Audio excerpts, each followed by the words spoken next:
지금 이 영상을 보시는 분들 중에서 만약에 내가 국제학부를 지원하는 외고생 또는 특목고, 일반고 학생이라면 다가올 수시를 대비해서 면접 비중이 그리 녹록치 않다 라는 것들도 감을 잡으시고, 내신을 준비 잘하는 것도 중요하죠. 하지만 5등급제 하에서 우리 애가 내신 열심히 하는 건 그게 어디까지나 잘 들어가지 못하기 때문에, 그런 면에서 우리가 합격을 하기 위해서 어필하기 위한 방법이 무엇이냐.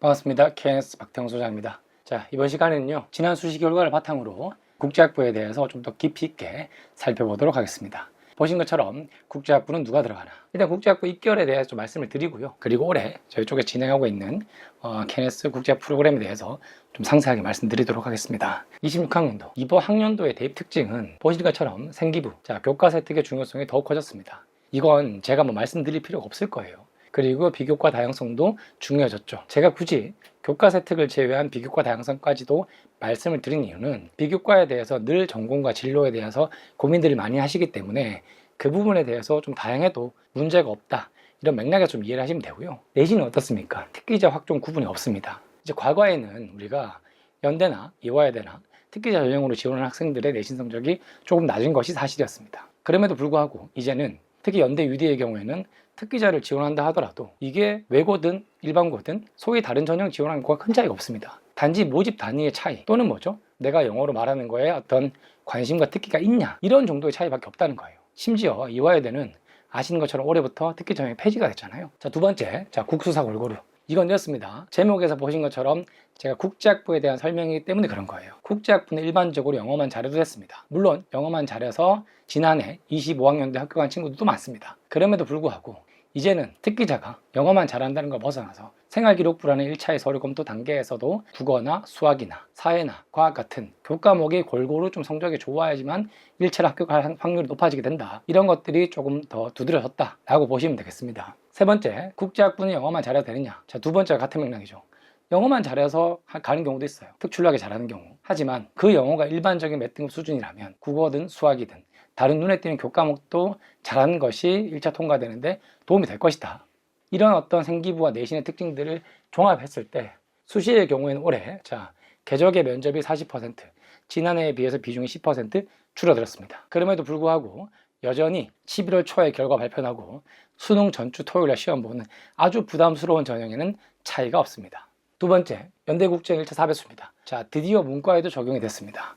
지난해까지는 자연계열에만 적용이 됐었는데 올해부터는 이제 문과에도 연세대학교 학생부종합전형 국제형의 경우에는 1차가 4배수입니다. 100명을 뽑는다면 1차 통과자가 400명가량이 될 겁니다. 자, 그간 배수를 늘리는 거에 대한 말들이 많았는데요, 아시는 것처럼 입결에 대한 차이들이 워낙 크기 때문에 그런 거죠. 자, 세 번째, 이대는 특기자가 이제 폐지가 됐습니다. 올해부터는 이화여대 미래인재 전형으로 통합이 됐고요. 미래인재 전형 안에, 자, 면접형이란 전형으로 신설이 돼서 이제 국제학부 인원 44명을 뽑게 됩니다. 물론 과거와 달리 이 면접 전형을 100% 한국어로 진행하느냐, 아니면 지난해처럼 그래도 특기자가 있을 때처럼 영어 면접을 진행하느냐, 국제학부에 한해서만 영어 면접을 하느냐, 아직 명확하게 요강 속에 반영이 되지는 않았습니다. 하지만 이제 우리가 토플을 반드시 준비해야 되고, 그리고 특기자이기 때문에 관련 자격증을 반드시 내야 되고, 활동보고서라는 이름으로 수강 실적 그리고 자격증 유무까지 고민해야 되는 그런 부담스러운 전형이 아니게 됐다는 것만 해도 큰 도움이 되겠죠. 결정적으로 이대의 미래인재 전형은 뭐죠? 면접형의 경우에는 수능 최저가 없고, 그리고 서류형의 경우에는 지난해까지는 서류 조건이 수능 최저가 3합 6이었는데 이제는 2합으로 완화됐다는 거. 더욱 많은 학생들이 지원하고 이대를 노려볼 만한 요인이 되겠다라는 것으로 이해하시면 되겠습니다. 네 번째, 그렇다고 한다면 수능 최저가 없고, 그리고 고대의 경우에 면접 비중이 10% 줄어들었고, 연대의 경우에는 학종국제형 경우에 면접 대상자가 4배수까지 늘어났다. 이 말은 다른 말로 얘기하면 실질 면접 비중이 커졌다는 얘기입니다. 면접을 통해서 학생들을 걸러나갈 가능성이 크다는 거죠. 제가 판단하기에는 25학년도 이번에 고1로 들어온 학생들 5등급제죠. 그리고 이 학생들이 시험 보는 게 28학년도 수능일 겁니다. 이미 28학년도 예고안에 서울대를 비롯한 많은 대학들이 대략적으로 설명한 것처럼 면접이든 논술이든, 그리고 면접에서도 단순한 인성 면접이 아니라 심층 면접을 통해서 학생들을 선별할 가능성이 커졌다는 겁니다. 지금부터 빌드업 한다는 얘기죠. 지금 당장 수시를 준비하는 친구들이 아니라면, 지금 이 영상을 보시는 분들 중에서 만약에 내가 국제학부를 지원하는 외고생 또는 특목고, 일반고 학생이라면 다가올 수시를 대비해서 면접 비중이 그리 녹록치 않다 라는 것들도 감을 잡으시고, 내신을 준비 잘하는 것도 중요하죠. 하지만 5등급제 하에서 우리 애가 내신 열심히 하는 건 그게 어디까지나 잘 들어가지 못하기 때문에 그런 면에서 우리가 합격을 하기 위해서 어필하기 위한 방법이 무엇이냐, 다양한 사고력을 기르고 면접에 대한 대비를 하는 것이 중요하다고 보여집니다. 정시 보시겠습니다. 이제 수능 점수로만 가는 건 불안합니다. 각 대학들이 수능 점수로만 뽑는 정시 일반 전형도 있지만 이제 내신을 반영하는 교과 전형들을 속속 도입하고 있어요. 이것도 아까 말씀드린 것처럼 28학년도를 대비하고 있는 빌드업의 과정이라고 보는 거죠. 수능만으로는 불안하다. 원서 구성도 전력일 수밖에 없습니다. 이제 지난해 입결 보겠습니다. 제가 과거 설명에서 한 번 더 설명을 드렸지만, 자, 고려대의 경우는 어떻죠? 학업부 수용에 17, 16, 이제는 10명씩입니다. 자, 충원이 4명, 7명 됐습니다. 과거에 비해서 충원이 조금 더 늘기도 있고 줄기도 하지만 어쨌든 뭐죠? 충원이 된다는 거죠. 그리고 연대의 경우도 어떻죠? 25학년도 같은 경우는 103명입니다. 그 전해보다 훨씬 늘었습니다. 100명이 넘어가는 건 제가 알기로 처음입니다. 물론 문이과 시험 문제가 통합이 되고, 다시 말해서 이과 학생들도 연세대학교 특기자 UD, 인문사회계열을 지원할 수 있기 때문에 그런 변수도 반영이 됐을 거로 봅니다. 수능 최저가 없음에도 불구하고 103명이나 충원이 됐다는 건 이제는 계열 구분 없이 누구나 지원할 수가 있고, 그리고 내 성적으로 조금 더 나은 학교로 갈 수 있다면 빠진다는 거예요. 충원이 늘었다는 건 누구에게는 기회가 될 수도 있지만, 다른 말로 하면 뭐죠? 좋은 내신을 가진 친구가 많이 지원했기 때문에 다른 쪽으로 빠진다는 겁니다. 그런 부분도 이해를 하실 필요가 있겠죠. 국제영은 139명이나 빠졌습니다. 정원을 초과해서 빠졌어요. 이만큼 빠진다는 게 뭐죠? 재작년의 경우가 어땠습니까? 영어 1등급이라는 조건 때문에 당시 수능 영어가 어려웠기 때문에 탈락을 많이 했죠. 그래서 0명이었어요. 정시로 많이 넘어갔습니다. 근데 영어를 2등급으로 완화했더니 많이 붙어버렸어요. 근데 정원보다 더 빠졌습니다. 제가 말씀드렸던 것처럼 특기자 UD보다 학종 국제형이 내신 더 좋은 친구들이 많이 지원하기 때문에 빠질 여지가 크다는 거죠. 그리고 이화여대 되는 경우 어떻죠? 자, 지난해 43명 모집이었는데 15명이 빠졌습니다. 토플 성적을 반드시 내야 되는 전형임에도 불구하고 15명이나 빠졌다는 건 1학년, 2학년 때 토플 성적을 미리 성취하고, 그리고 어느 정도 내신을 가지고 이화여대를 예비로 지원한 친구일 가능성이 크다는 거죠. 그리고 미래인재의 경우 어떻죠? 국제학부에 25명, 그리고 충원 인원이 8명입니다. 이렇게들 빠진다는 거죠. 지금부터는 저희 KNS 입시 실적에 대해서 좀 말씀을 드릴게요. 지난해 합격자들이 UD 합격자와 학종 국제형, 여긴 하스와 IS, 아시아가 다 포함된 개념입니다. 저희가 20년도부터 늘 성적들을 좀 공개하고 있는데요. UD의 경우에는 매년 30명 내외입니다. 그러니까 정원이 100명이라고 한다면, 또는 110명이라고 한다면 거의 3분의 1 정도는 저희 쪽에서 나온다고 보시면 되겠죠. 그리고 하스의 경우에도 뭐 많을 때는 30명까지 늘었지만 일반고 학생들이 많이 붙다 보니 외고생들이 많이 이용하는 저희 학원 쪽에서는 그나마 조금 인원이 줄어든 편이죠. 그럼에도 불구하고 일반고도 눈에 보이죠. 고대 보시겠습니다. 학업부 수용이 이번에는 서류로 100%로 바뀌었기 때문에 계열 적합형 인원들이 더 많을 수밖에 없고요. 그 인원들로 인해서 변동이 좀 있습니다. 왜냐하면 재작년까지는 면접이 있었기 때문에 저희가 면접 전형을 통해서 어떻게든 통과하는 학생들이 많았다면, 이제는 서류 100%이기 때문에 학업부 수용은 인원이 좀 줄어들었지만 궤적은 그 상태를 좀 유지하고 있는 편이죠. 세 번째, 이화여대 보시겠습니다. 자, 국제학 특기자는 이번에 15명 붙었습니다.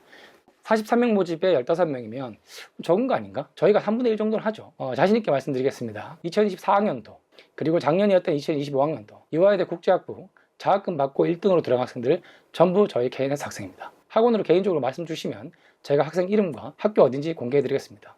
그래서 이화여대는 늘 말씀드렸던 것처럼 국제학부의 경우에 특기자, 그리고 면접 비율 30%, 영어로 면접 받습니다. 그러다 보니 이제 외고생들, 그리고 살다 온 친구들이 많이 쓸 수밖에 없었어요.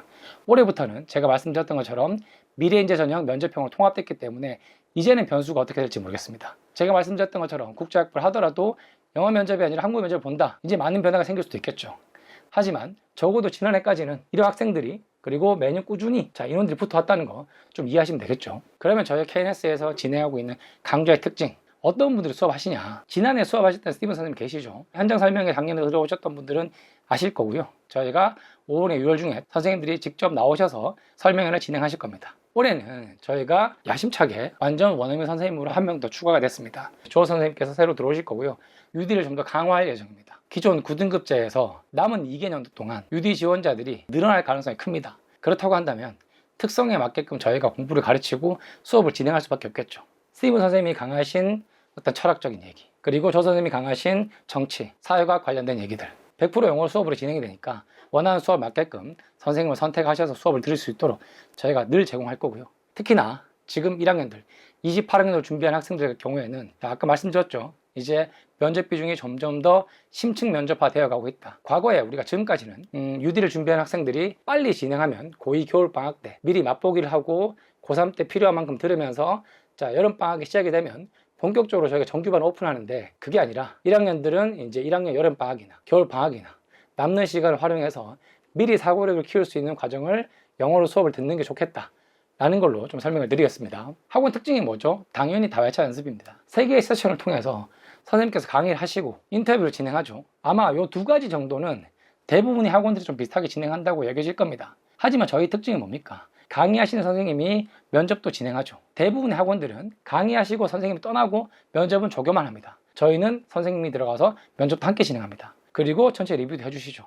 이게 저희가 높은 합격률을 유지할 수 있었던 이유라고 설명을 드리고요. 그리고 자, 피드백 같은 건 어떻습니까? 실제 저희가 수업 때 진행했던 문제에 대한 해설을 선생님이 영어로 다 써주세요. 조교들이 작성하는 피드백을 통해서 학생들이 어떻든 확인할 수 있도록 저희가 다양한 자료를 제공하고 있습니다. 어떤 주제를 가르치냐? UD가 지금껏 철학이 많이 나왔다고 말씀드렸죠. 교과서로 치면 윤리와 사상, 그리고 생륜. 하지만 특정 교과 어디서 나오는지 이건 알 수가 없죠. 왜? 제가 지난 설명에서 말씀드렸다시피 UD의 경우에는 교과서 외 지문, 그러니까 교수님들이 발췌하시는 논문이나 여러 연구기관 자료 또는 고전문학에서 많이 발췌를 하니까요. 그래서 이런 주제들을 다양하게 다룰 수밖에 없고요. 그리고 답변에 대한 구성도 지난해 설명에서 한번 말씀드렸던 것처럼 실제 합격한 학생들이 답변한 내용들을 복기했을 때 어떤 구조로 답변을 해야 되는지에 대해서도 구조화까지 설명을 드린다는 거 참고를 하시면 되겠습니다. 저희 KNS 강좌는 자, 올해의 경우에는 고3 대상 강좌입니다. 특기자 유저는 7월 19일날 이제 주말 토요일 기준으로 저희가 개강일을 말씀을 드렸고요. 그리고 100% 영어 강의 후 실전 모의 면접을 한다. 서울대 일반 전형이나 학종 그리고 국제형 ISE 반 요 3개의 반은 제가 직접 진행합니다. 특히나 자, 국제형 ISE 반 같은 경우는 이과 학생들이죠. 자, 시험 문제가 인문사회 형태로 나오기 때문에 준비하기가 쉽지가 않습니다. 저도 알죠. 대부분의 이과 학생들은 여름 방학 때는 수능 준비를 하지 면접 학원을 다니지 않습니다. 과거 영재고 중에서 포항공대나 카이스트를 준비하는 일부 학생들을 제외한다면 면접학원 다니진 않아요. 하지만 만약에 ISE를 목표로 준비한다면 미리 들어서 나쁠 건 없죠. 그래서 방학 때 저희가 이과 학생들만을 위해서 따로 반을 개강하고 있다는 거, 지난해에도 저희가 과거생들을 데리고 수업을 진행했었고, 일부 학생들은 ISE를 지원하고 어떤 학생들은 지난해의 경우 포항공대와 면접이 겹쳤기 때문에 중간에 포기한 학생도 있었습니다. 하지만 이과 학생들만을 위한 별도 반을 개강한다. 자, 주변 학원은 잘 없죠. 그래서 이런 특성도 잘 활용하시면 되겠습니다. 그러면 이제 생기부 관련해서 말씀을 드리겠습니다. 내신을 챙기고 지원 가능해서 강좌를 듣고 원서를 쓰고 시험 보러 가는 것과 따로 준비해야 되는 게 뭡니까? 서류가 곧 생기부죠. 생기부가 중요한 이유는 1차 통과 때문이에요. 앞서 제가 강좌에 특기자 UD, 학생부 종합 국제형, 그리고 서류, 서울대 또는 고려대학교 모두 단계별 전형 아닙니까? 1차는 서류예요. 그 서류가 반드시 내신만으로 끝나진 않죠. 학생부 종합 전형이니까요. 그러면 내신과 함께 우리가 챙기는 생기부는 어떻게 해야 되느냐? 지금 보시는 게 생기부를 가지고 우리가 원서 쓸 때 어떻게 해야 될지 시나리오입니다. 대략적으로 10개 정도 잡지만 마지막 가서는 6개를 줄여야 되겠죠. 그러면 이 생기부를 어떻게 해야 될까? 21학년도까지, 20년도죠. 코로나 때까지는 우리가 다 넣었어요. 이미 아시죠? 외부 논문 넣어도 되고 상 아무거나 넣어도 되고 외부 수상도 가능하고요. 그런데 22학년도, 23학년도, 21년도, 22년도 같은 경우는 한 학기당 1개만 수상 실적이 반영이 됐어요. 이제는 다 필요 없죠. 500자씩 들어가는 똑같은데요. 학생들이 만든 자율 동아리 미반영입니다. 그리고 개인 봉사 실적도 미반영입니다. 봉사도 학교에서 한 것만 반영이 되죠. 그래서 봉사에 특별히 신경을 쓸 필요가 없었어요. 부담이 안 된다는 겁니다. 진로 700자죠. 하지만 진로 희망 분야는 미반영이라고 표기하고 있습니다. 제발 다시 한번 말씀드리지만 국제학부를 지원한 학생 중에서 1학년 때 내 생기부가 희망 진로가 변호사, 법관, 어문, 철학이라고 해서 제가 국제학부 지원하는데 불이익이 있나요? 아닙니다. 자, 그렇기 때문에 자율활동, 동아리, 봉사활동 지금 말씀드린 전부 비교과 이 모든 것들이 반영과 미반영에 대한 특색들을 이미 학부모님들께서 잘 알고 계시기 때문에 특히나 진로 분야에 대해서는 고민 안 하셔도 된다. 한 번 더 강조해서 말씀을 드리겠습니다. 스카이 전형별 생기부 적합성 기준, 내가 각 대학별로 어떤 전형을 지원할 때 어떤 생기부가 되느냐. 서울대는 어떻죠? 수학이 3이고 영어 2도 가능합니다. 이건 사실 제가 외고생 기준으로 말씀을 드리는 거예요. 면접은 개인의 창의력을 구현 가능한지, 준비시간 30분, 면접을 15분 보니까요. 서울대가 면접을 15분 보는 게 유일하죠. 연대의 경우 어떻습니까? 영어 역량, 외고 국제고 비중이 높기 때문에 사실은 누가 봐도 특기자로 보일 때 많이 뽑습니다. 이 말이 좀 애매하다고 싶으면 이렇게 이해하시면 됩니다. 영어 교과를 반드시 잘해야 되나요? 아닙니다. 영어 교과는 외고생 기준으로 3등급 안에 들면 될 거고요. 일반고라면 당연히 1등급 나와야 되겠죠. 하지만 우리가 교과 세특의 각 과목별로 뭘 잘했는지, 학교 생활 충실했는지 그게 나와 있다면 도움이 되겠죠. 그리고 예외적으로 뭐죠? 자, 다른 교과 과목을 제쳐주고라도 영어에 대한 특별한 능력, 그것들이 생기부 교과 세특이나 내신 성적으로 확연하게 드러났을 때, 그럴 때 가능하다는 겁니다. 자, 국제형 보시겠습니다. 영어 2등급이죠. 수능 최저가. 영어 능력이 높으면 좋습니다. 왜냐하면 시험 문제는 한국어 지문 2개, 영어 지문 1개. 과거에는 그림과 도표까지 해서 지문이 가나다라 4개가 나왔습니다. 작년, 재작년은 지문 3개 나왔죠. 답변도 한국어로 합니다. 하지만 들어가서 수업은 영어로 듣죠. 그렇기 때문에 영어 능력이 있는 것도 도움이 될 겁니다. 중요한 건 뭡니까? 일반고 비율이 높고, 그리고 수능 영어 확실한 1등급이어야 됩니다. 정시까지 가게 되면요, 연대에서는 영어 등급이 한 개씩 내려갈 때마다 5점씩 떨어집니다. 고대는 2.5점인데요. 연대 자체가 영어를 많이 봅니다. 수시 지원자들이 일반고 학생들이 많다는 기준 하에서 당연히 영어 1등급 애들이 지원하겠죠. 이 말은 다른 말로 얘기하면 내가 30-40%밖에 안 되는 외고생인데 영어의 독권이 2등급이기 때문에 나 수능 영어 2등급 받아도 괜찮아? 괜찮긴 하겠죠. 충족은 되니까요. 근데 외고니까 영어 1등급 받아야지만 더 좋겠죠. 고대 보시겠습니다. 국제학부. 학추와 학업우 수요.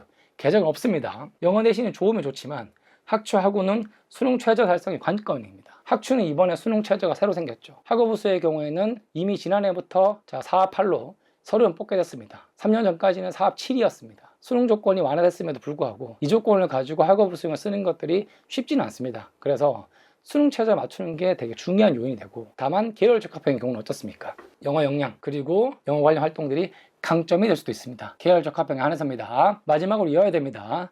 자, 이제 미래 인재 전형으로 바뀌었죠. 특기자가 없어졌으니까요. 서류와 면접이지만 서류는 수능 최저가 과거의 4합 6에서 2합으로 바뀌었다는 거. 조건이 완화됐으니까 그만큼 서류 검토에 대한 관심과 집중이 커질 겁니다. 생기부 작성 잘해야 되겠죠. 면접형은 수능 최저가 없으니까 올해 30%의 비중으로 서류 기반 인상 면접이 될 겁니다. 이것도 준비를 잘 하셔야 될 거예요. 그래서 단순히 내가 영어 능력이 잘하고, 우리 학교에서 영어 제일 잘하는데요, 저 일반고인데요, 또는 제가 외고생인데 영어만큼 잘했어요, 이런 것만으로는 이화여대의 경우에는 국제학부에 어필이 되지 않는다. 교과든 비교과든 국제전공 적합성이 나타나는지, 오히려 이화여대의 경우에 국제학 관련된 전공 적합성, 여기서 말씀드린 국제학이라는 건 이화여대 국제학부에 나와 있는 공식적인 세부 전공처럼 국제경제, 국제정치, 국제통상 여러 방식으로 활용이 가능하니까요. 헷갈리지 마시기 바랍니다. 그러면 도대체 어떤 생기부를 좀 만들어야 되느냐? 자, 제가 과거 설명에서 생기부 사례를 많이 설명드렸기 때문에 이제는 학년별로 생기부 준비를 어떤 식으로 하셔야 되는지 좀 말씀을 드릴게요. 자, 먼저 보시겠습니다. 생기부 비중이 이렇습니다. 자율과 독서의 비중이 많이 줄어들었다는 거 제가 뭐 더 이상 말할 필요가 없죠. 심지어 저희가 지난해 학생 같은 경우는 독서 항목의 책이 3년 동안 3권밖에 없어요. 2, 3년 전까지만 해도 상상도 못할 내용이었죠. 이제는 누가 봐도 교과 성적과 수행평가, 여기서 말하는 수행평가가 당연히 교과 세특이 되겠죠. 이 두 개의 비중이 클 수밖에 없어요. 그 다음 나오는 게 뭐죠? 동아리나 진로 분야입니다. 그리고 행특이죠. 지금 고3의 경우는 어떻습니까? 앞으로 남은 기간 동안 우리가 뭐 해야 됩니까? 6월 모평 보고 나서 3학년 1학기 중간 수행평가 검토, 세특 멘트를 작성합니다. 이거 지금 안내문 이미 받았고 과제 작성할 거예요. 예. 중간고사가 이달 말에 있으니까 4월 말이니까 그거 끝나고 5월 중에 이미 작업을 해서 내야 되거나, 그게 아니면 뭡니까? 7월쯤 가서 선생님이 이미 작성한 내용을 보면서 수용할 수가 있겠죠. 또는 외고의 경우에 한해서는 기말고사 끝나고 그 과제물들을 제출해야 되기 때문에 그때 바쁠 거예요. 최대한 6, 7월 시기에 미리 작성하고 빈틈없이 준비할 수 있도록 고민을 하셔야 되고요. 2학년의 경우는 어떻죠? 올해 2월까지는 1학년 생기부 받은 것들을 통해서 좀 검토를 하고, 그리고 지금 3월과 7월 사이에 뭡니까?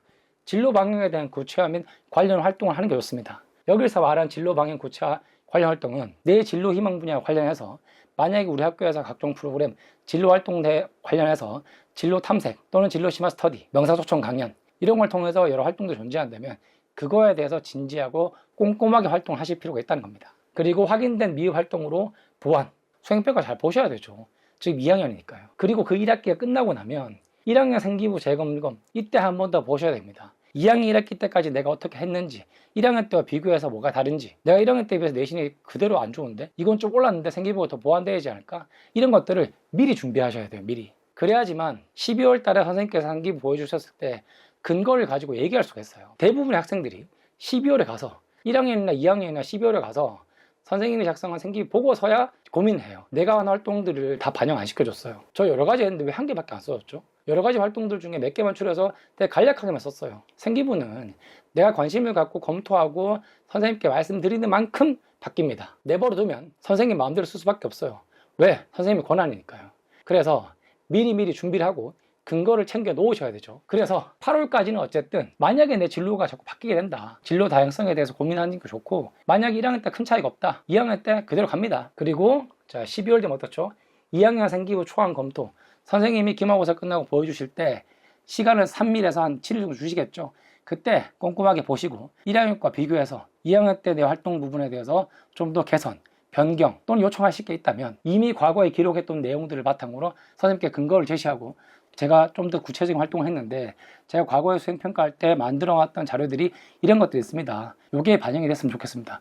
구체적으로 얘기하기 좋습니다. 자, 1학년입니다. 변경된 교육 과정에 따라서 1학년들은 지금 이제 학기가 시작된 지 단 2달밖에 안 됐죠. 그리고 5등급제이기 때문에 이번 중간고사를 봐야 이제 5등급제 하에 자신의 등급이 어떻게 나오는지, 그리고 몇 %인지 아마 확인이 가능할 겁니다. 우려가 많았고요. 걱정도 많았고요. 입학하면서 여러 가지 고민들이 많은 게 사실입니다. 자, 저희 KNS뿐만 아니라 여러 학원들, 여러 업체들 영상을 통해서 일반고가 나은지, 특목고가 나은지부터 시작해서 5등급제 하에서 우리가 공부를 어떻게 해야 되는지 많은 내용들이 나오고 있잖아요. 자, 저는 생기부 관련해서 말씀을 드리겠습니다. 지금 제가 7월까지라고 표시했죠. 한 학기가 지나봐야 확인이 가능하니까요. 자, 교과서 의 검토 수정은 불가능하죠. 확인이 불가능하니까요. 선생님 작성하지 않으셨으니까요.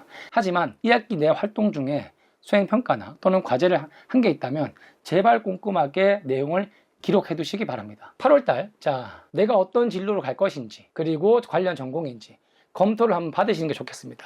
제가 검토 받으라고 이거 별표를 해놨죠. 5등급제는 누구도 가보지 않은 길입니다. 그렇기 때문에 내가 어떤 진로를 가지고 있다면 학교에 제공하는 프로그램대로 그걸 충실히 따를지, 또는 내가 진로에 대해 좀 더 구체적으로 내용을 작성할지, 그것과 내가 희망하는 전공이 일치하는지. 지금 5등급제 하에서는 내가 어떤 내신을 받아도 이걸 가지고 내가 특정 학교, 특정 학과를 지원한다고 했을 때 그게 합격 가능한지 아닌지에 대한 데이터가 전무합니다. 그렇기 때문에 희망 전공과 그리고 진로 방향 일치시켜야 될지 바꿔야 될지 기존 자료가 존재하는 게 없습니다. 그저 학교 생활에 충실할 수밖에 없어요. 그러면 맞출지 않을지를 떠나서 학교 내에서 제공하고 있는 여러 진로 관련 프로그램들이나 또는 내 진로 희망 분야를 뭐라고 얘기할지에 대해서 고민을 하시고 검토하시는 게 좋습니다. 한 번은 점검 받으셔야 되겠죠. 그리고 1학기 활동 확인 및 기록, 제가 늘 말씀드리죠. 교과서 혜택과 더불어서 자율활동, 그리고 동아리활동, 진로도 상세하게 기록해 두시는 게 좋습니다.